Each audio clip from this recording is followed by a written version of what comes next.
Morning friends, আজকে আরেকটা video নিয়ে চলে এসেছি। এটা ফুলকপি ভাজি। ফুলকপিটা আমি গরম জল দিয়ে ধুয়ে নিয়েছি, সাথে লঙ্কা, হলুদ, নুন মাখিয়ে নিলাম আলাদা করে। এটা ভাজা করব। আর এখানে তেল গরম হয়ে গেছে, ফুলকপিটা দিয়ে দেবো।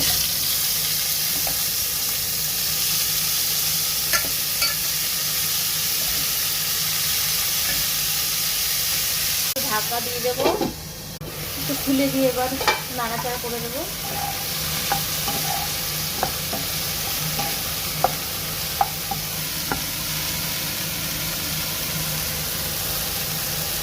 শীতের দিনে ফুলকপি খেতে কিন্তু খুবই ভালো লাগে, তার মধ্যে ভাজা হলে তো কোনো কথাই নেই।